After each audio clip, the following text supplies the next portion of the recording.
Olá, este é o Poder Entrevista, eu sou Malu Mões, repórter do Poder 360 e vou entrevistar o presidente da Abrange, Associação Brasileira de Planos de Saúde, Renato Casarotti.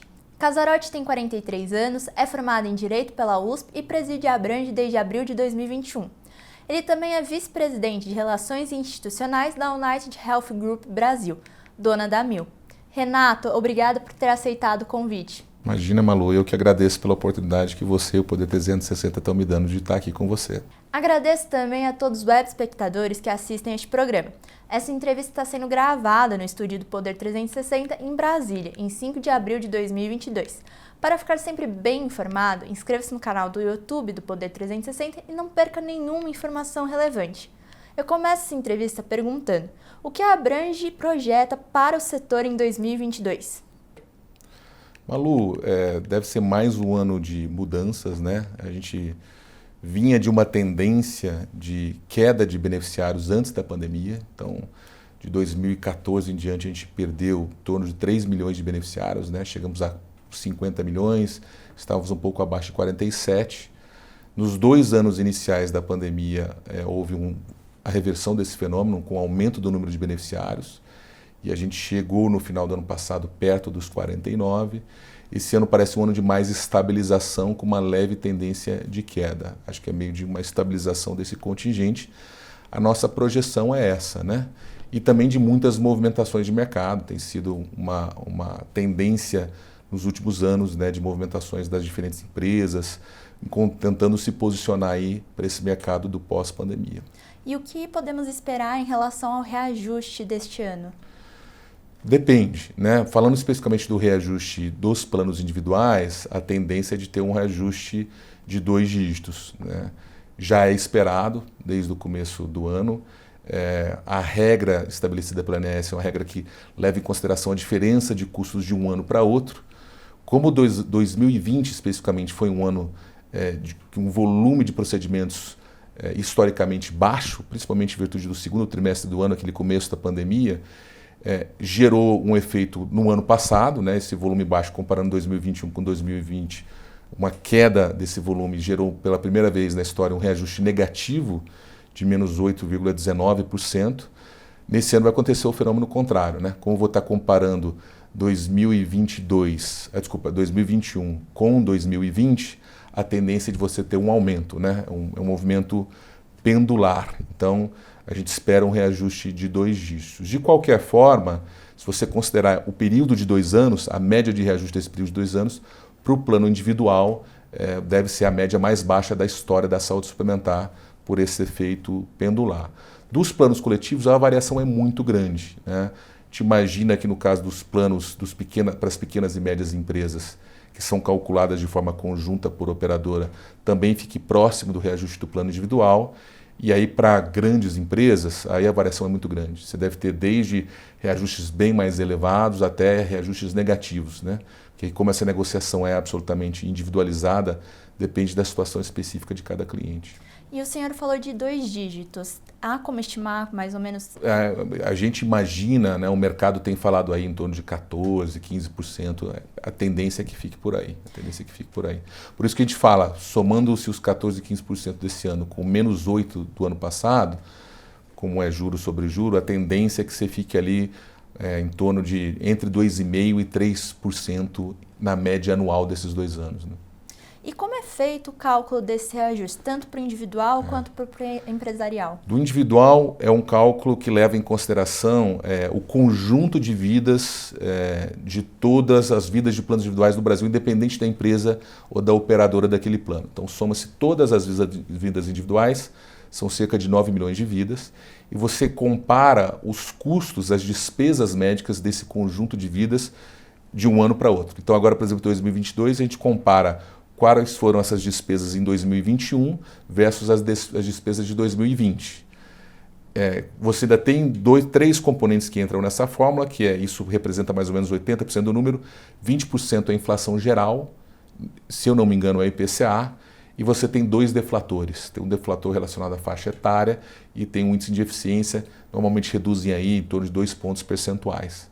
E essa conta que gera o índice de reajuste do plano individual. Nós até temos uma crítica que eu reputo construtiva, e depois a gente pode entrar em detalhes sobre isso, que a fórmula desse cálculo ela tem dois benefícios muito claros.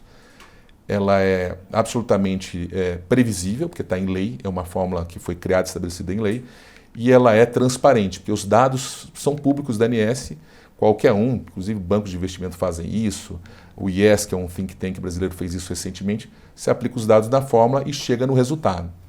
A crítica que a gente faz muitas vezes é que essa média hoje gerou uma carência de oferta do plano individual, porque como a gente tem perfis de planos muito diferentes, tem planos que invariavelmente ficam acima dessa média. Normalmente são os planos que trabalham com rede credenciada externa, né?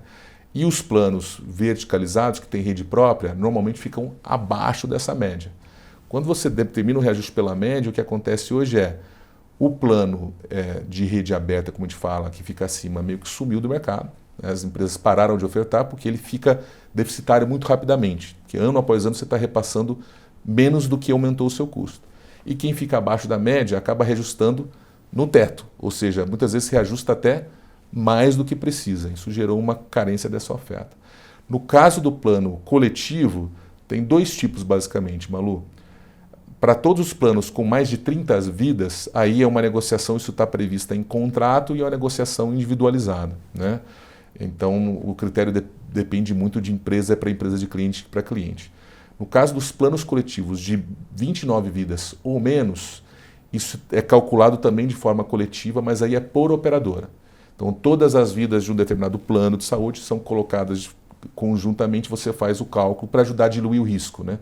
Para você não ficar calculando reajuste para clientes muito pequenos, onde você pode ter desvios muito grandes de um ano para outro. A ANS, a Agência Nacional de Saúde Suplementar, ela regula o reajuste dos planos individuais. Isso também deveria ocorrer nos planos empresariais? Essa é, primeiro, uma informação que eu gosto de contestar. Ela regula todos, né? Os planos coletivos também. O cálculo do reajuste é feito e reportado para a agência e é publicado no site das empresas. Então, e você tem uma metodologia clara para fazer esse cálculo, né? Então, a única diferença é que no plano individual ela faz a conta. A minha visão é que não. Pela mesma conta que eu falei para você. A forma como esse cálculo é feito hoje, você está calculando pela média, fez com que esse produto sumisse da prateleira. E ele sumiu da prateleira, eu ouço muito alegações de que ele é menos lucrativo. Não é que ele é menos lucrativo. Para determinados modelos de plano de saúde, aqueles que trabalham com rede credenciada, ele é deficitário. E o fato dele ser deficitário, ninguém vai vender um produto que gera prejuízo. Então, a fórmula como esse reajuste foi estabelecido acabou levando a uma carência de oferta desse produto no mercado. Eu entendo que, da mesma forma, se você estabelecer um teto para planos coletivos, isso não vai liberar os individuais, vai gerar uma carência de oferta dos coletivos. A tendência até de médio e longo prazo é você só ter planos para grandes empresas, onde essa negociação é absolutamente individualizada. Então, para nós, a regulação, no sentido de estabelecer um teto de reajuste para os planos coletivos, tende a levar a uma carência de oferta também. E há projetos no Congresso que avaliam justamente a obrigatoriedade de haver a venda obrigatória desses planos individuais. Sim. Como a Abrange vê isso? De forma muito negativa, né? Porque, de novo, resolver dessa forma impositiva na caneta, você vai meio que levando a um limite, né? Você estabelece o teto de reajuste para se oferecer aquele produto. Aí você fala assim, não, eu quero que você venda um produto deficitário. O que vai acontecer com as empresas? Fala assim, então vou parar de vender. Se você vai me obrigar a prestar um serviço que ele é deficitário, eu vou sair do mercado. Né? Ninguém é masoquista nesse sentido corporativo. Né? Então, para mim, às vezes me parece um pouco uma ingenuidade entender que, por lei, estabelecendo o critério, obrigando alguém a operar um produto, um serviço que é claramente deficitário, você vai destravar o mercado. É uma solução simplista e de vida muito curta. Né? Ao tomar esse tipo de medida, a tendência no curto prazo, e mais ainda no médio prazo, é você gerar desvios enormes nesse mercado e, no final das contas, acabar com ele. Por isso, a nossa perspectiva é de que elas não devem prosperar. A gente deveria fazer o contrário, entender o seguinte, ao invés de querer obrigar alguém a vender um produto deficitário, como é que eu gero os estímulos necessários para que esse produto seja ofertado. É o que a gente chama de regulação ou legislação indutora. Né? Ao invés de um caráter meramente punitivo, como é que eu crio as condições para que os agentes do mercado queiram operar nesse mercado, queiram fazer essa oferta. E há formas para isso. a revisão da metodologia de reajuste pode ser uma delas, pode ajudar a destravar a oferta desse produto. E voltando um pouco para a questão do reajuste positivo em 2022, Sim. O que isso pode fazer com que haja uma busca por planos de saúde mais baratos? É uma tendência natural de mercado, pode acontecer, Malu. E eu acho até que essa lógica é bem-vinda, né? É da lógica da concorrência. Se a partir do momento que o produto ou serviço que é oferecido não atende às necessidades ou às possibilidades de um consumidor, que ele possa buscar uma alternativa. E nesse ponto, cabe até enaltecer o modelo da regulação atual que criou uma lógica de portabilidade muito efetiva. No ano passado foi, se eu não me engano, agora não me lembro o dado concreto, mas o maior número de pedidos de portabilidade e portabilidade realizada, né, no setor. Isso é ótimo, isso é concorrência. Para qualquer setor vale. Se eu tenho um concorrente que oferece um serviço de igual qualidade ou qualidade similar por um preço mais baixo, ambos no mercado regulado e bem fiscalizado, essa portabilidade tem que acontecer, ela é bem-vinda, né? Ela gera essa dinâmica de mercado que para nós é bastante positiva. E falando sobre questão de concorrência, o ministro da Saúde, Marcelo Queiroga, ele defende o Open Health, que é um projeto inspirado no Open Bank Sim. do Banco Central, para que os clientes, para que os beneficiários dos planos de saúde possam compartilhar seus dados e tentar um plano mais barato, Sim. tentar um cenário mais positivo. Como a Abrange avalia esse projeto? Malu, primeiro, acho que é fundamental deixar claro, nós concordamos com a ideia de buscar alternativas para aumentar a competitividade e a concorrência nesse mercado. Toda medida que tenha esse propósito será muito bem-vinda. E nós também concordamos com a ideia, que até é um dos princípios da Lei Geral de Proteção de Dados, como é que eu faço esse novo subsídio que existe na economia moderna, na sociedade moderna, que são os dados, servir a finalidade de ajudar o seu titular, né? Ajudar o proprietário desses dados. Então, para nós, buscar iniciativas que atendam a esse propósito são sempre muito bem-vindas. Por outro lado, e a gente comenta aqui muito em tese, porque não vimos a proposta concreta ainda do que seria esse Open Health, mas para nós, o que parece ser que é uma transição, né? Quase emulando um pouco o sistema que existe hoje no sistema bancário de Open Banking para o saúde suplementar, eu acho que ela tem alguns desafios que precisam ser superados, né? O primeiro ponto ela tem uma natureza muito clara de utilização para a pessoa física, até porque o dado é dado pessoal, que faz sentido no sistema bancário, onde um percentual grande da população tem conta corrente própria, né, na pessoa física. Na saúde suplementar isso já tem um limite grande, né? 80% hoje das vidas cobertas pela saúde suplementar tem relação direta com o vínculo de emprego, né? São planos ligados a pessoas jurídicas. Isso já reduz o potencial do Open Health na saúde suplementar para 20%, que são os planos individuais. E aí um segundo agravante enquanto o sistema bancário trabalha com base em crédito, em que o histórico de adimplência de um determinado usuário do sistema bancário pode ser utilizado para a precificação de um produto, de um empréstimo, né? O juro que você cobra nesse empréstimo, isso faz sentido. Na saúde suplementar já é mais complicado, porque a nossa lógica é uma lógica de mutualista, uma lógica de solidariedade, diluição de risco. Eu não tenho como desenhar um plano de saúde para uma pessoa, né? Eu desenho um plano de saúde para um conjunto de pessoas diluindo esse risco. Então eu não posso customizar um plano de saúde para Malu. Com base no seu histórico de pagamento, eu vou te dar um plano com preço X. Aquela faixa de preço funciona para todo um grupo de população, né? Toda uma população de beneficiários. Então, para nós, a impressão, a expectativa, melhor dizendo, que de um Open Health, nos moldes do Open Bank tradicional, pode entregar uma oferta maior de produtos com preços customizados por pessoa, me parece um objetivo difícil de ser alcançado. Ultimamente tem ocorrido grandes movimentações dentro do mercado de saúde suplementar. Sim. Como a Abrange avalia essas grandes movimentações? O importante nisso, Malu, e aí é um papel fundamental dos órgãos de regulação, né, seja a Agência Nacional de Saúde Suplementar, ANS, ou o CAD, né, o Conselho Administrativo de Defesa Econômica, é encontrar esse equilíbrio. Fazendo a avaliação dessas operações, e todas elas passam pelo crivo desses dois órgãos, ou pelo menos de um deles, né, encontrar esse equilíbrio entre permitir que essas empresas, esses grupos continuem ganhando escala e se tornando mais eficientes. é um objetivo, inclusive, desejável, né? Porque sendo mais eficientes, diluindo riscos administrativos, custos administrativos, melhor dizendo, elas vão acabar conseguindo oferecer um produto mais acessível para a população e, de outro lado, preservando a concorrência, né? É normal, acredito que isso deve acontecer, porque a maior parte das operações acontecem em geografias que são naturalmente bem concorridas, né? São Paulo, Rio, sul do país, mas a atuação desses dois órgãos vai ser fundamental para encontrar esse equilíbrio.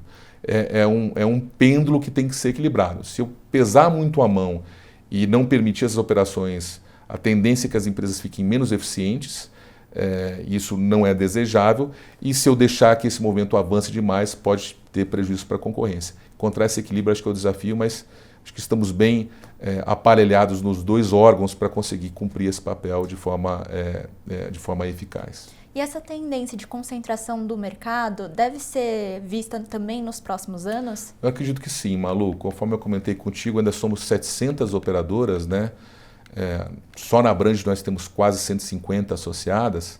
Então aqui a gente percebe que existe sim espaço para uma consolidação maior e eu acredito que outras operações devam acontecer nos próximos anos. Normalmente, qualquer setor assim, no nosso não é diferente, né? Quando você tem uma grande movimentação de mercado, e algumas aconteceram recentemente, é natural que os concorrentes também se movimentem, né? Buscando se posicionar, igualar um pouco essas condições para poder concorrer dentro desse mercado. Então eu esperaria novas movimentações acontecer nos próximos anos também.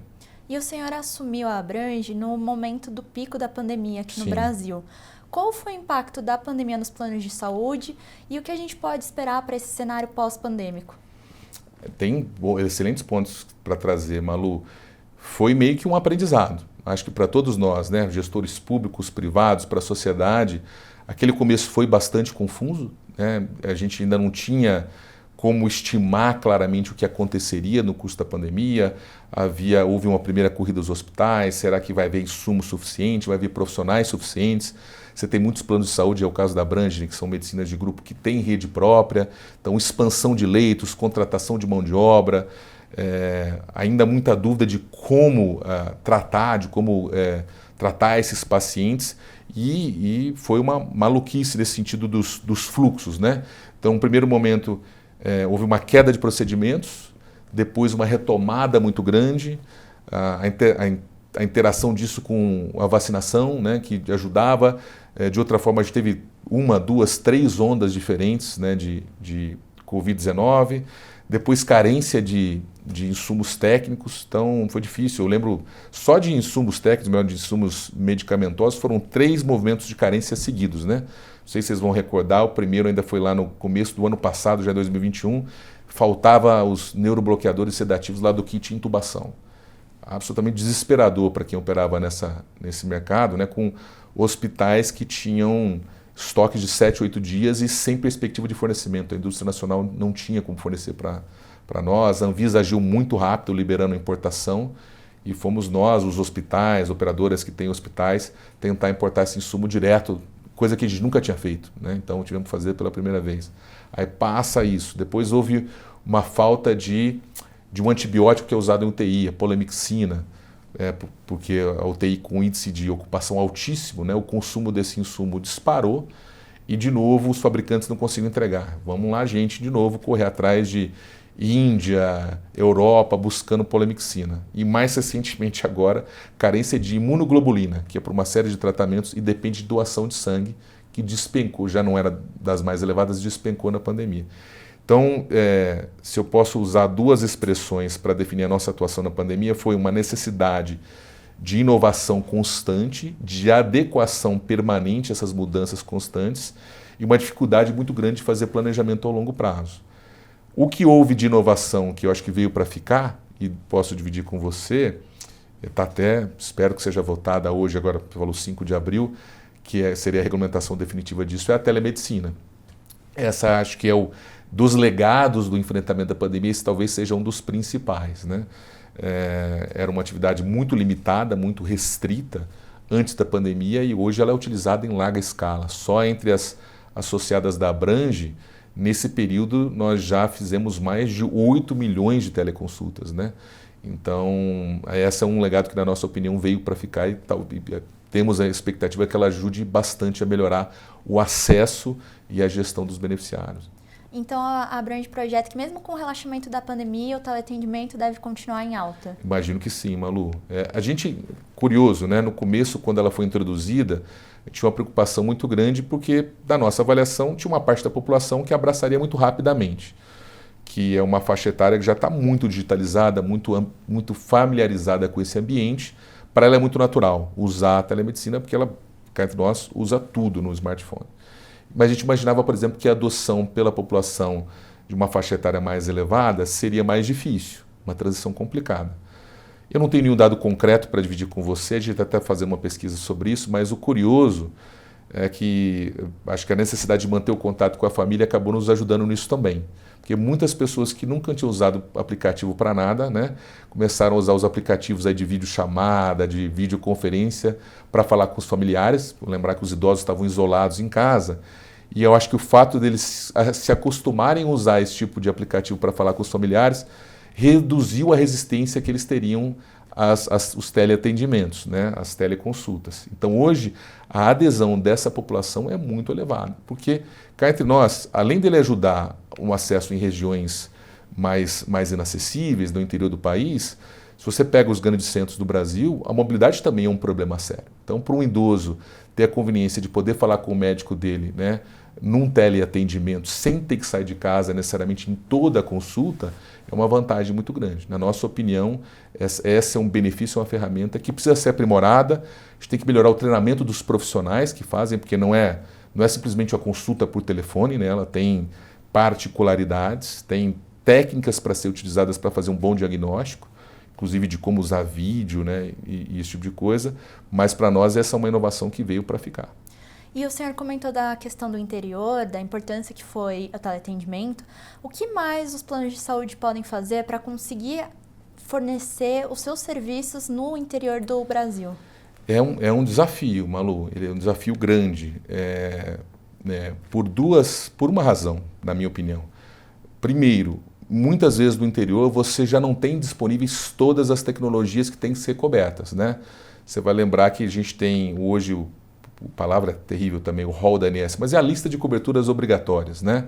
Que é mandatória para todos os planos de saúde, que é atualizada periodicamente, é uma lista razoavelmente longa, né? De mais de 3 mil itens, procedimentos diferentes, e ela é mandatória para todos. Qual que é a dificuldade no interior? Muitas das vezes, o que você tem de oferta desse serviço no interior, ou ela é muito limitada ou ela é inexistente. Imagina um exame novo que seja incorporado. Se ele não está disponível no interior do Maranhão, por exemplo, para oferecer um plano de saúde lá é muito complicado.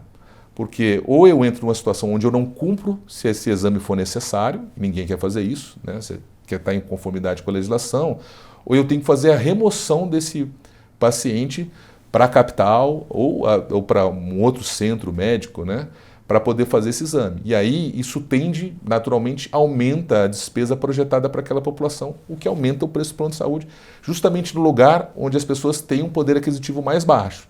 Então isso leva a uma carência de oferta. Uma das coisas que nós discutimos, e é uma discussão difícil, complexa, eu deveria pensar em listas alternativas para esses lugares de acesso mais remoto, porque fica meio que um tudo ou nada, né? Ou eu ofereço tudo nesses lugares, ou se eu não posso oferecer tudo, eu acabo não oferecendo nada. Faz sentido ter alguma coisa intermediária que possa ser oferecida para essa população? Não faz, é um debate válido, mas para mim hoje essa é a principal limitação, né? Que não é o caso em grandes centros, porque normalmente essas tecnologias, quando são incorporadas, elas já estão disponíveis aqui em Brasília, em São Paulo, no Rio, mas para o interior é uma dificuldade a mais que a gente tem que encarar.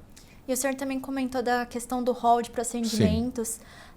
Antes a avaliação era feita a cada 2 anos para que novos procedimentos fossem adicionados. Agora o governo sancionou uma nova lei que estabelece no máximo 9 meses. Isso. E como a Abrange vê esse projeto? Para nós faz todo sentido. Ele é desafiador, eu acho que principalmente para a agência, né, que estava habituada a trabalhar de uma forma onde ela fazia a atualização da lista inteira nesses ciclos bienais, que na pandemia acabou até sendo mais longo um pouquinho, chegou a 3 anos, esse último ciclo. Então eles estavam habituados a trabalhar dessa forma. E faz sentido, a gente entende, mas isso gerava um problema, né? gerava um gap, né, um intervalo muito grande entre uma atualização e outra. E nesse período, inovações surgiam e acabavam não sendo incorporadas. Algumas, na nossa avaliação, não fariam sentido ser incorporadas, mas outras fariam. E muitas vezes planos até incorporavam mesmo não estando na lista. Mas isso aumenta a tensão entre os beneficiários e os planos, aumenta a judicialização, tinha uma série de efeitos colaterais negativos. O processo de atualização contínuo, como é hoje, né, porque são duas coisas. Primeiro é reduzir o prazo, é verdade, e hoje já não é um ciclo total, não atualizo a lista inteira. Né? A qualquer momento pode ser pedido a atualização de um procedimento, de um medicamento, e o prazo começa da apresentação daquele pedido. Então é um ciclo de atualização constante. Para nós ele é válido. Você reduz essa inovação, mas mesmo por outro lado você mantém o processo de análise, não é uma incorporação automática, né? Que é o pleito de algumas pessoas que houvesse uma incorporação automática de tudo que está registrado na Anvisa. A gente entende que a forma como o governo aprovou, mantendo o que a gente chama de ATS, Avaliação de Tecnologia em Saúde, é muito positiva. Gera muito trabalho, gera um trabalho para a agência, que agora tem que fazer isso de forma constante, gera um trabalho para as sociedades médicas, que também apresentam de forma constante, e mesmo para as operadoras que estão lá participando. Mas esse eu acho que é o trabalho positivo, né? Você traz pessoas técnicas que de forma constante fazem essa avaliação e reduz esse prazo de análise e eventual incorporação. Para nós foi uma inovação legislativa muito bem-vinda. E esse prazo pode fazer com que haja um reajuste maior, um preço maior dos planos de saúde? Eu acho que não. A minha impressão é que não, Malu. Não tem essa relação, porque essa atualização ela já acontecia. Eu acho até que tem um efeito benéfico. Porque com essa incorporação acontecendo de forma gradual e perene, você dilui isso ao longo do tempo. Né? O que acontecia muitas vezes nos ciclos bienais você não tinha incorporação durante um período, a tendência era do custo ficar mais reduzido, mas quando você tinha, a cada 2 anos, acontecia um Big Bang. Né? Foi o que aconteceu no passado. Você introduziu, se não me engano, 60 tecnologias novas. Aí quando elas entram todas ao mesmo tempo, naquele ano específico de adoção delas, elas têm um impacto muito grande. Então a tendência é que o reajuste do ano seguinte seja mais alto. Então ao invés de você ter, que para nós o problema na nossa avaliação é menos o reajuste em si, mas é quando você cria esse momento de muita oscilação, que é o que está acontecendo agora. Um reajuste negativo ano passado, agora um reajuste de 2 dígitos. Essa variação acaba dificultando. Para nós, a ideia de um processo de atualização contínuo tende a diluir esse aumento ao longo do tempo. E muitas entidades que defendem os direitos dos pacientes reclamam que esse prazo de 9 meses ainda é muito longo. Há, por exemplo, o caso dos tratamentos orais contra o câncer, Sim. que eles chegaram até a ser avaliados pelo Congresso, foi aprovado Sim. um projeto que só com o aval da Anvisa já poderia ser incluídos nos planos de saúde. Sim. A Abrange avalia que é possível ser um prazo menor? Parece difícil, não somos nós que avaliamos. Para ser justo, o dos antineoplásicos, né, os quimioterápicos orais, ele é menor. Ele é, por lei, ele é de 120 dias, 4 meses, prorrogáveis por mais 60. Mas assim, nos parece que é um prazo mínimo de avaliação. Né? A incorporação automática, para nós, ela é muito deletéria. Primeiro porque ela não acontece em nenhum lugar do mundo. O argumento que a gente ouve muito sendo repisado, reforçado, não, no Brasil tem 2 avaliações. Não, no Brasil, a avaliação é dividida em 2 órgãos. Né? Por exemplo, seja na Europa, na EMA ou nos Estados Unidos, não existe incorporação automática. Não é porque o FDA registrou o medicamento que ele está automaticamente coberto pelos planos de saúde, é a mesma coisa na Europa. É que o órgão faz uma avaliação de um componente específico, de um elemento específico, que é o custo da efetividade, tudo é feito num órgão só. Se você pudesse falar assim, olha, então, em vez da ANS fazer a avaliação de custo da efetividade, vamos fazer isso na Anvisa? Pode ser um fato, vamos concentrar tudo num órgão só. Existe até um debate, uma proposta que existia, eu lembro muito do secretário Denizar Viana, que trabalhou com o ministro Mandetta, de unificar e criar uma agência única que avaliasse tanto, fizesse o papel da Conitec e da ANS para questões de incorporação. É válido, acho que faz todo sentido. Mas você não avaliar, porque a Anvisa, isso eu confirmei falando com ex-diretores da Anvisa, a Anvisa não analisa custo-efetividade. Ela só analisa 2 coisas. Se o medicamento funciona e se ele é eficaz. Se você vai cobrar 10 milhões de reais de um tratamento, a Anvisa não vai entrar nesse mérito. E não é papel dela fazer isso. Então, para nós, essa avaliação é importante.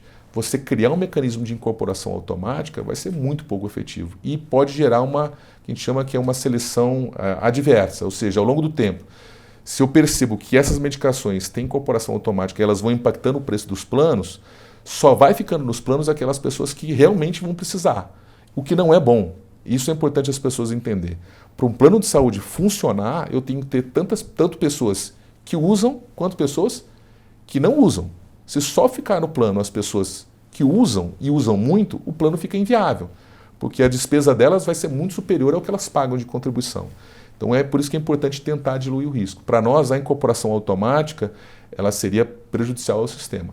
Acelerar a análise, mas com responsabilidade, faz todo sentido e para nós é isso que foi entregue.